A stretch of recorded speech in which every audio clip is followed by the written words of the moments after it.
जय कालका माँ, जय माई की, हर हर महादेव। आशा करती हूँ आप सभी स्वस्थ होंगे, खुश होंगे। अक्सर बच्चों का एक सवाल होता है कि माता की सवारी आती है और कुछ बोलती नहीं। तो इसके कुछ रीज़न्स होते हैं, वो क्यों नहीं बोलती है। क्या आप ऐसी कौन सी गलतियाँ कर देते हैं कि सवारी तो आ गई आपके ऊपर, लेकिन कुछ ऐसी गलतियाँ हो जाती हैं जिसकी वजह से माता की सवारी जो है वो बात नहीं करती आपसे या कुछ बताती नहीं है। आगे बढ़ने से पहले चैनल को लाइक, शेयर एंड सब्सक्राइब ज़रूर करें, जिससे कि आपको इस तरह की जानकारी चैनल पर आती रहती हैं और आपको मिलती रहेंगी, जिससे कि आपके जीवन में जो भी मतलब लग रहा है आपको कि हाँ ये यहाँ पे दिक्कत आ रही है, तो वो आपको पता चलती रहे। देखिए, पहली बात तो ये जानिए कि माता की जो सवारी है वो किस तरीके से आती है। जब पहली बात माता की सवारी आती है जब आप पूजा पाठ करते हैं, जब आप माँ को प्रसन्न करते हैं, खुश होके माँ की सवारी आपके ऊपर आती है। आप उस तरीके की पूजा करते हैं, रोज़ माँ के मंदिर में जाते हैं, है ना। इस तरीके से आपके ऊपर सवारी आती है जो माँ खुश होकर आती है। और दूसरी तरीके से आती है जैसे कि आपके घर में कभी चौकी लगती थी या कभी पहले कभी किसी ने माँ को प्रसन्न किया था, तो माँ अपने आप एक किसी ना किसी को घर में से चुन लेती है, तब भी माँ की सवारी आती है।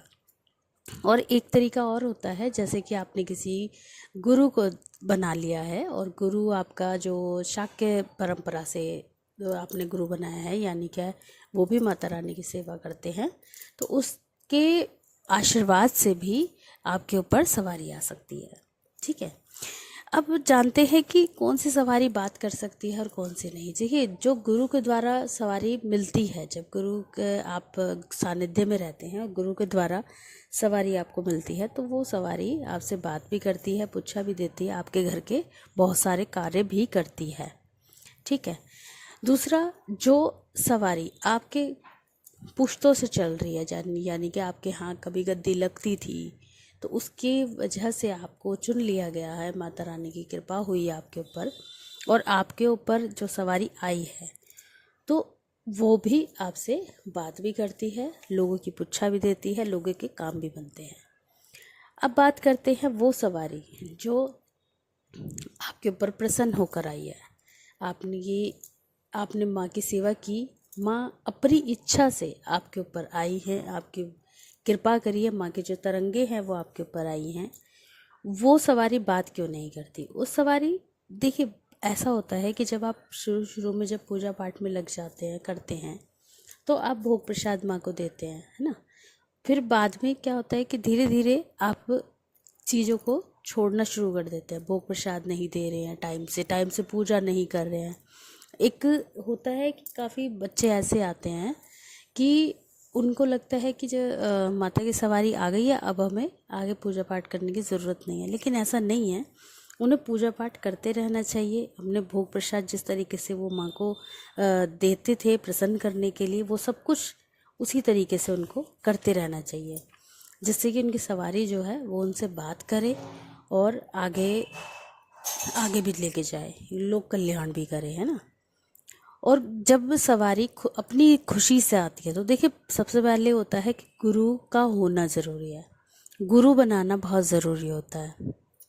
ठीक है, क्योंकि सवारी तो खुश होके आ जाती है, लेकिन सवारी को चलाना कैसे है, सवारी किस तरीके से बात करेगी, ये सबको सीखोगे ना, तो वो कौन सिखाएगा, वो गुरु सिखाता है ना। भोग प्रसाद का मैंने आपको बता ही दिया। भोग प्रसाद, देखिए, जो माँ का वार होता है, जैसे मंगलवार है, शनिवार है, अमावस्या है, जिस तरीके से आप भोग प्रसाद देते थे, आप उसी तरीके से माँ को भोग प्रसाद दीजिए, तो माँ जो सवारी है वो बोलने लगेगी। आगे आता है माँ के वचन। बहुत सारे बच्चे होते हैं जो बोलते हैं कि माँ सवारी तो आती है, लेकिन वचन झूठे पड़ जाते हैं। वो वचन झूठे इसीलिए पड़ जाते हैं क्योंकि आप लोग क्या करते हैं कि आप सोचते हैं कि वो मैं बोल रहा हूँ। आपको माँ पर विश्वास होना चाहिए। सबसे बड़ी बात है कि आपको अपनी सवारी पर विश्वास होना चाहिए कि आपकी जो सवारी है वो सही है और जो बताया है उसको वो सही बता रही है। कभी कभी कभी कभी क्या होता है कि कोई बोली कबूली भी हो जाती है। जैसे कि मान लीजिए आप कभी किसी मंदिर में गए और आपने किसी का कोई काम कराया या अपना ही कोई काम करवाया, और आपने वो काम कराने के लिए माँ को बोला है, या फिर कि मैं ये कराऊंगा, इसमें जैसे जागरण कराऊंगा या कीर्तन कराऊंगा या कोई भोग प्रसाद आदि इस तरीके से मैं भेंट लेके आऊँगा, इस तरीके से बोलने के बाद आप वो चीज़ें भूल जाते हैं। तब भी माँ की सवारी जो आती है वो बोलती नहीं है, वो आपको याद दिलाती है कि तुमने ये बोली कबूली करी है, वो उस चीज़ को पूरा करो। सवारी का कई बार अपमान भी कर दिया जाता है आपके घर में। जैसे आप कहीं पे कीर्तन चौकी में गए हैं और वहाँ पर आपको सवारी आ गई और किसी ने सवारी का अपमान भी किया, तब भी आपके परिवार में अगर अपमान होता है तब भी सवारी जो है वो बोलती नहीं है। ठीक है। कई बार पूजा पाठ में गलतियां करते हैं। पहले तो जब सवारी नहीं आती थी, जब तो लोग बहुत तल्लीनता से के साथ बहुत पेशेंस के साथ पूजा करते थे, सुबह भी शाम को भी दिन में भी नाम लेते रहते थे। और जब सवारी आने लग जाती है तो एकदम से छोड़ना शुरू कर देते हैं।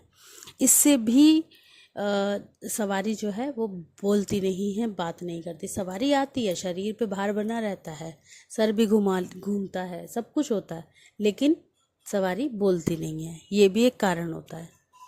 और एक कारण ये भी होता है जो बहुत मेनली होता है कि सवारी आने से पहले इंसान अपने आप को पवित्र करता था नहीं करता था, वो एक अलग मैटर होता है। लेकिन जब सवारी आने लगती है उसके बाद जिसके ऊपर भी सवारी आती है उसको अपनी स्वच्छता का बहुत ध्यान रखना पड़ता है। उसे कोई तामसिक चीज़ें ऐसी नहीं खानी चाहिए। माँ उस दिन जिस देवता या देवी की सवारी आपके ऊपर आती है उस दिन कोई भी तामसिक चीज़ें नहीं खानी चाहिए जिससे कि उनको अच्छा ना लगे। ठीक है। और अपने शरीर को स्वच्छ रखना चाहिए। अपना स्नान आदि कार्य हर रोज़ करना चाहिए, जिससे कि पूजा करनी चाहिए, सब कुछ काम करने चाहिए। इसी वजह से कई बार क्या होता है कि जो सवारी आती है, देवता या देवी की सवारी जो भी आती है, वो आपसे बात नहीं करती, वो अपने पर्चे नहीं देती, वो किसकी सवारी है, कहाँ से आई है, वो कुछ नहीं बताती। ये बहुत रेयर कारण होते हैं जिसकी वजह से सवारी आती है पर बोलती नहीं।